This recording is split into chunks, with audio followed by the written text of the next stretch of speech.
Anyway, this is a really nice angle. Oh, ow.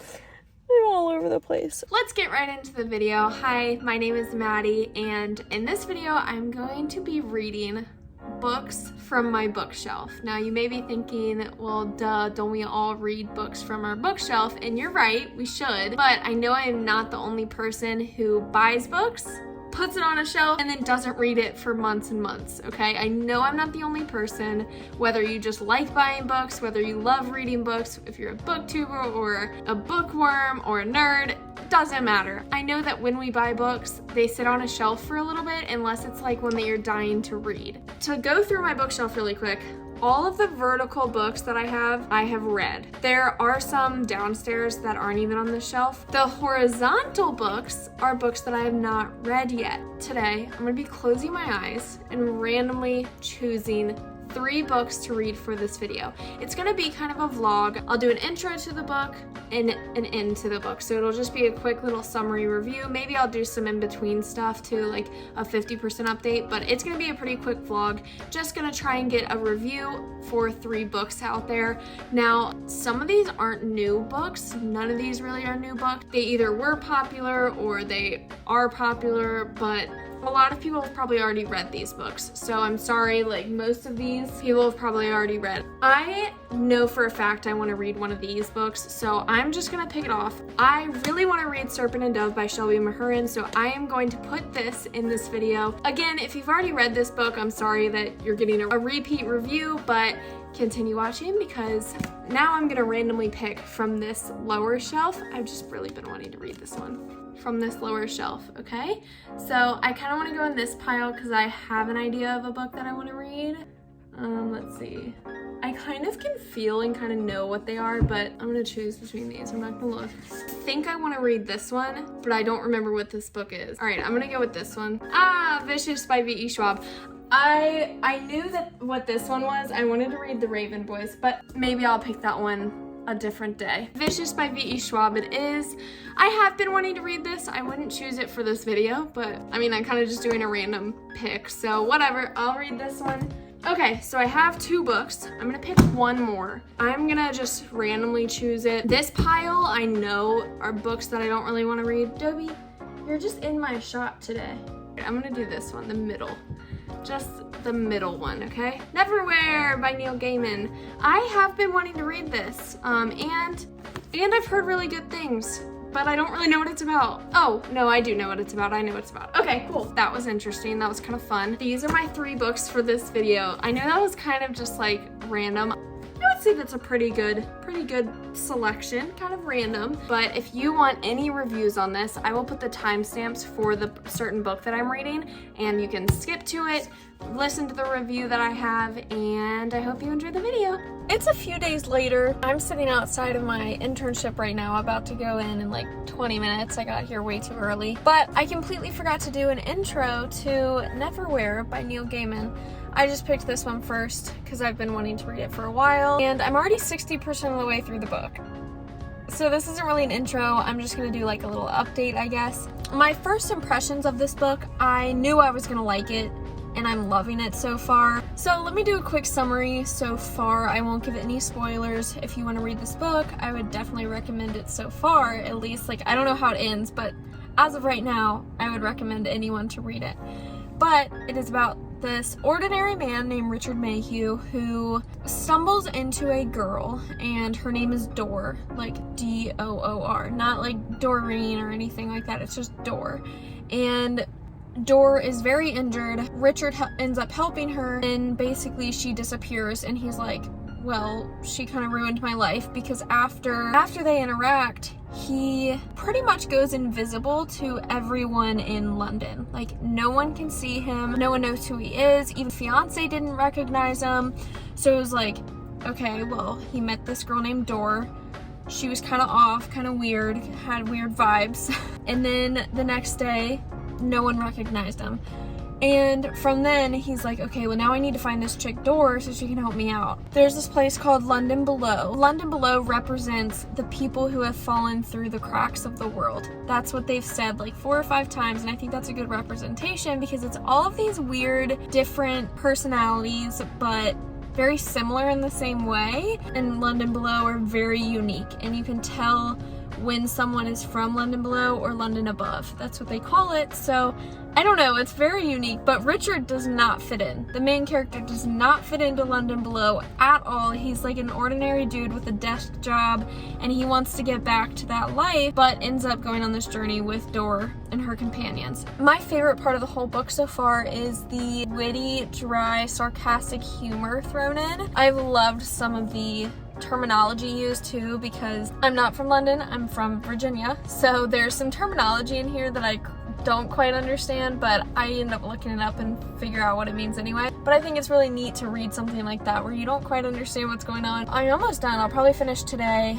Oh, and if you do want to read this, I would suggest getting the audiobook. I didn't get the audiobook, like I'm physically reading it, but I listened to a sample of the audiobook, and it is so cool. The narrator puts in music at some parts. He uses different accents and voices for all of the different characters. Sometimes, because they're in London Below, there'll be in like a tunnel system, and he'll make an echoey tunnel sound while they're talking. Oh, it's so cool.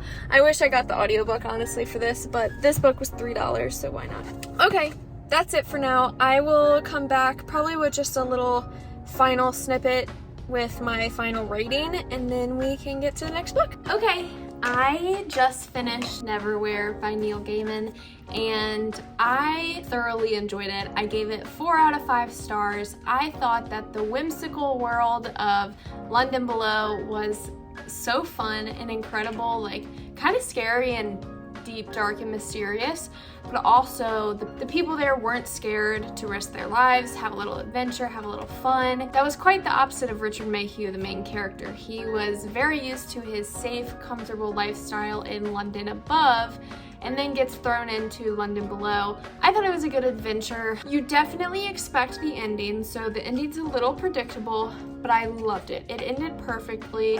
I think that if it ended a different way, the readers would have been so upset. And now that it's over, I'm kind of finding myself wanting to read more about this world. I think that there could have been a lot more detail about London Below specifically. There were some confusing parts, but I eventually puzzle pieced them together, so that was a little helpful. But I am so happy I read this book. Again, 4 out of 5 stars on Goodreads. I would recommend this book to mostly anyone. It's a very easy read, and I thought that the sarcastic humor and the characters themselves kept me entertained throughout the whole book. They made me laugh a lot, so definitely recommend this, and happy that it's off my shelf, so now I can put it in somewhere like right here, you know, but I'll do that in a minute. But now I'm gonna read Vicious by V.E. Schwab. Victor and Eli, 2 college roommates who start on some project, I think, together, and they do some experiments, and then something goes wrong, or they get some ability, but then the experiment goes wrong, or something like that. So I'm excited for this one, but let's get into it. Okay, I'm literally on the first page of Vicious, so I haven't really even started, but I don't know if this is relatable or not.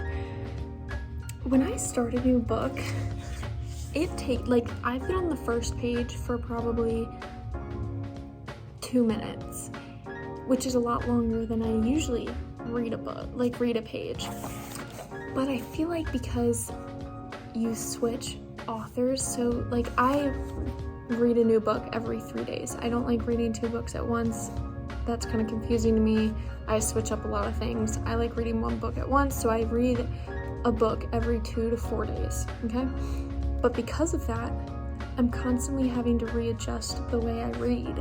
So the way V.E. Schwab is writing was not the way Katie Robert from Neon Gods that I just finished was writing, you know?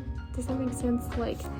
There's just a lot of, it takes me 2 whole chapters before I'm okay, I'm readjusted. I can get on with reading now. But I don't know if that's relatable or not, but that's how it is for me. It takes me a minute to adjust to a new author and their writing style. But anyway, I'm gonna continue reading. Hi baby, are you having fun chewing your bone? Man, today has been a long day, and I actually haven't updated for this video in like 4 days. So I am still on Vicious. My internship is taking up a lot of time. I also work, so it's kind of just all over the place, but I've been reading. I'm about 80% through, and I love it. It is so dark, and I haven't read a book like this that is so merciless, and the villains are just dark and twisted, and you're in their heads and you understand why they're dark and twisted. I'm really into it. Now, I do have a comparison that I want to make, and if you remember this movie, please comment down below. And if you've read this book, I can totally see the similarities. The movie Chronicle. It came out in 2012, so I was 13 years old. I was pretty young to watch a movie like this. It was kind of scary, very dark. There's not a single sunshiny moment in that movie at all, and it's about a friend group. I'm pretty sure the main character is really socially awkward, not very popular at school. He's not well known, and his two friends are pretty popular, so they find this substance that gives them really cool powers, like just like in Vicious.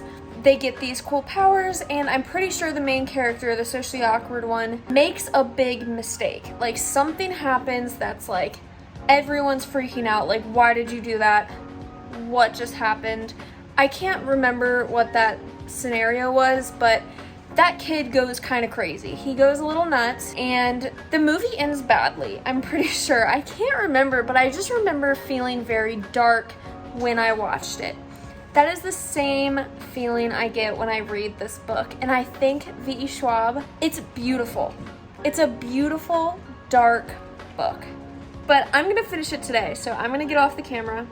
I'm gonna knock this book out, and then I'm gonna start Vengeful because I have this weird thing where I have to read series together. I don't like splitting up books. I will be back when I finish this book to give my final review, recap, and rating, and then I can start Serpent and Dove.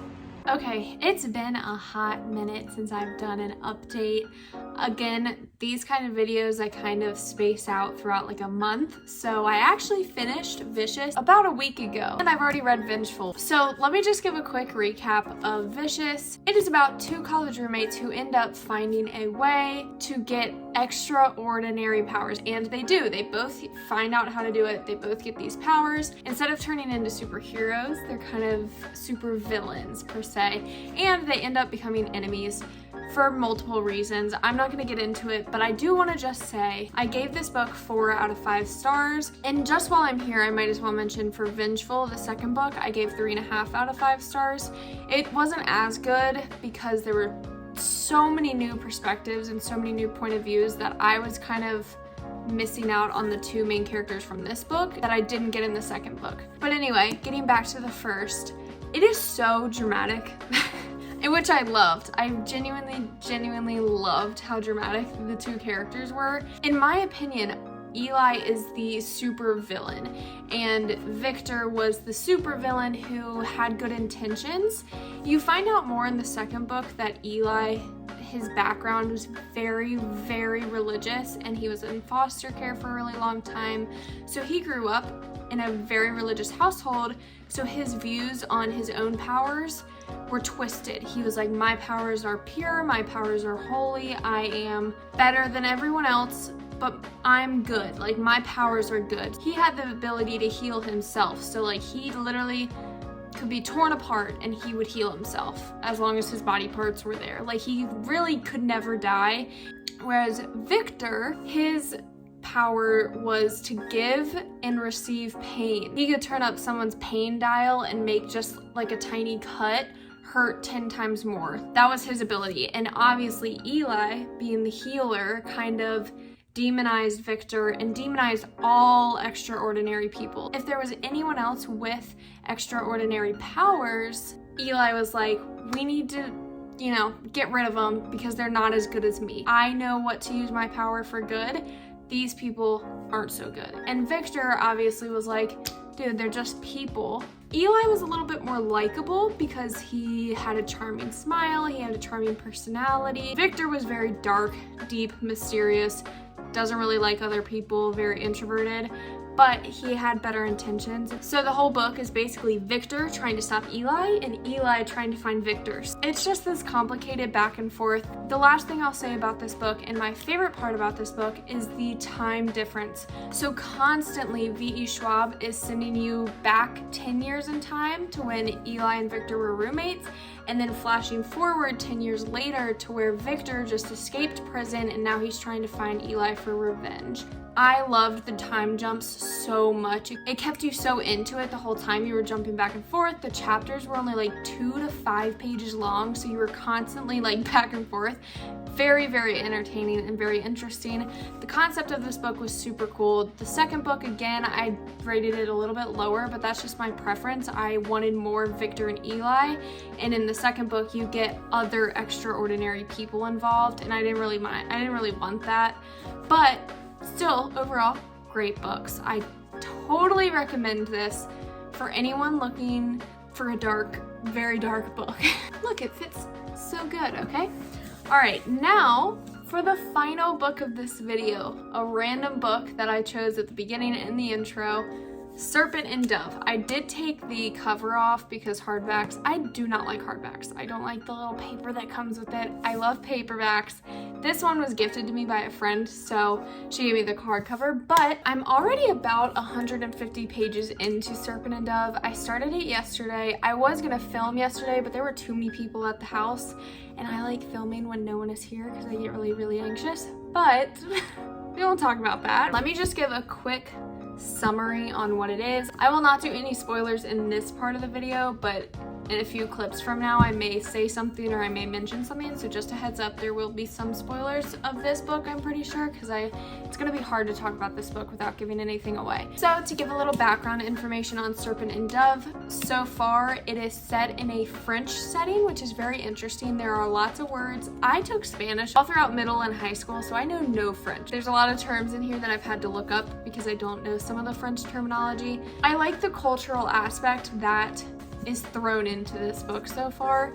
It's very different. There's a lot of, I can almost hear the French accents of some of the characters because of the way their voices are written. Now, let's get into the characters. We have Lou, who is a witch, and we have Reed, who is a witch hunter. And I'm pretty sure it's pronounced a chasseur.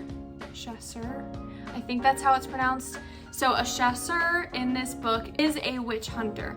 Now, Reed, the witch hunter, is also very religious. So he lives kind of like a monk. He lives with an archbishop and all of his brothers, and he's kind of grown up in that very religious world. So there is a lot of mention of gods, praying. There's a lot of Bible verses in this book so far, which some people might be bothered with. I don't really like it, but I'm kind of just like ignoring that fact, and I'm gonna read past that. And then we have Lou, who I absolutely love so far. She is a witch, but she's obviously separated from her coven or from her group of other witches. If you're caught as a witch, if you are caught with any kind of magic, you're gone. Now, one interesting aspect about the magic in this book is when a witch uses her magic, it produces this lavender smell, so people kind of know when it's coming, which is very interesting. I've never thought about magic being shown through a smell, but I think that's really cool. For example, they're in a parade and they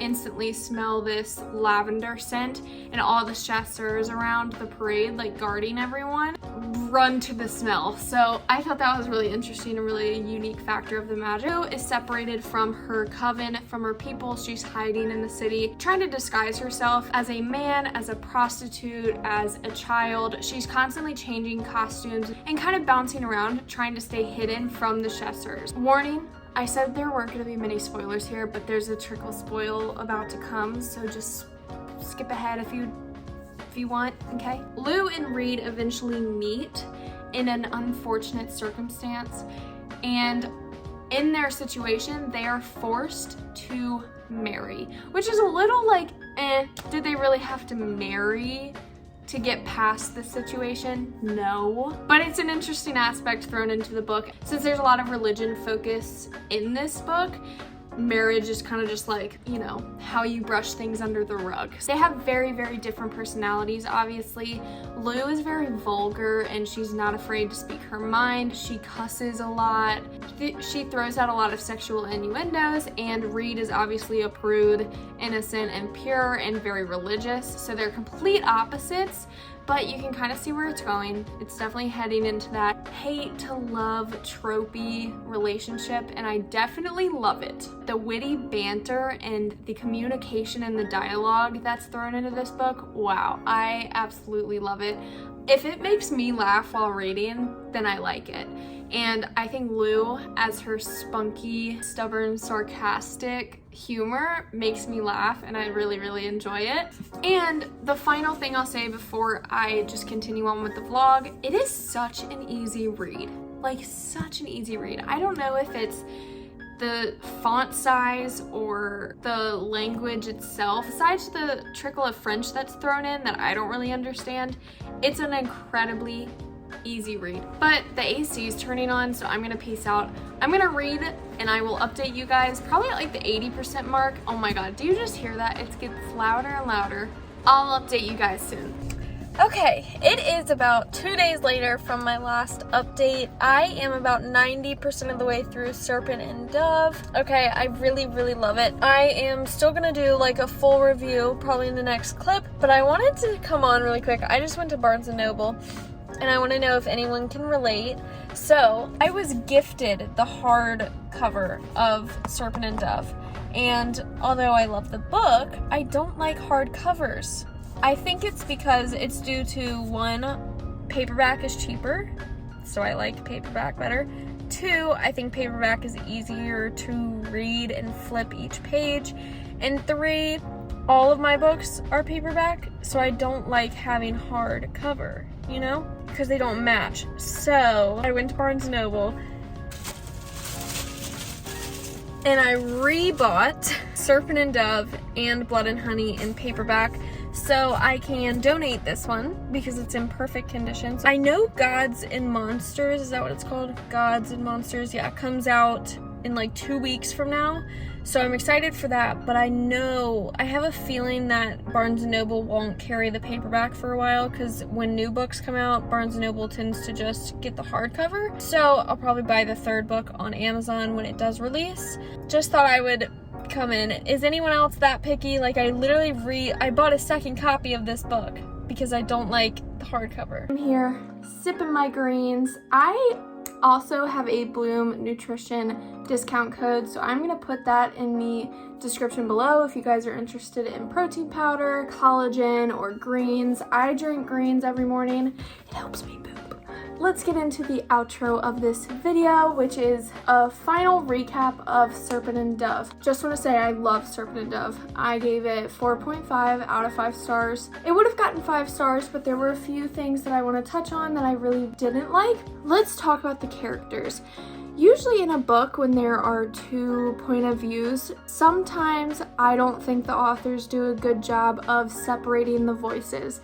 So they seem very similar. For example, with Vicious, there wasn't a dramatic difference between Eli and Victor. There was a little bit because of the religious aspect, like Eli was more religious. They were kind of just 2 dudes with the same end goal, you know, and their voices weren't that different. Now with Serpent and Dove, I think it's easier because there's a male and a female point of view. So we have Lou, who is the spunky, stubborn, full of herself character. Love her. I think she's great. She actually reminds me of the Wreck-It Ralph little girl character. I forgot what her name is. Like, she's very hyper, very spunky, and that's what she reminds me of, and has very sarcastic humor. And then we have Reed, who is very religious, prude. The voice of Reed was amazing for Reed. Little spoiler right here. Reed has this inner conflict of, oops, I'm married to this criminal and I kind of like her. So like, what's wrong with me? You know, why am I in love with this criminal? And then we have Lou, who in her head thinks that a lot of things are her fault. So she has a lot of inner conflict with herself, as in her past traumas. Now for a little con, a little thing that bothered me. was the humor in this book was wonderful. I really love sarcastic, witty humor, and there was a ton of banter between Reed and Lou, and even some of the other characters. They're all very spitfire characters. They have a lot of personality, and I loved that. But during some serious parts, some parts that, you know, would be heartwarming, weren't because of the humor put in. Like, there was a little too much humor that was trickled in. Maybe not too much, but just at the wrong time. A few more things before I finally wrap up this video, but I do want to say this book was a little cartoonish. Like I said, I compared Lou's character to the Wreck-It Ralph character, so there were moments in this where I was like, that would happen in a Pixar movie. I think that's a preference thing. I didn't mind that it was a little cartoonish. I know that would bother some people. There wasn't a lot of smut. That's okay with me. I'm not really in it for the smut, but if you're in it for the smut, this one doesn't have a lot of it. I think the second book, Blood and Honey, does. I'm not sure though. I did just start Blood and Honey, so I'll maybe update you guys with that eventually. In my opinion, I would give it a try. It kind of fit all of the tropes and all of the things that I like in a book. That's why I gave it 4.5 stars. Again, there were some things that were kind of iffy, but it fit all of the right categories for me. But that is it for this video. Thank you guys so much for coming along with this very odd combination of books journey with me. If you want to follow me on social media, my Instagram is MaddieDixFit, or my Bookstagram is out of 5 stars. In the description below, I have my Goodreads account, so if you want to follow me, you can literally on the app watch what I'm reading and how many pages I'm in, because I update every time I read. I update the page number I'm on. And I'm going to put some discount codes for brands that I have below, so you guys can use those if you're interested. But that is it for this video. Thank you again for tagging along. I know it was kind of random, but it was fun. So I will see you guys in the next video.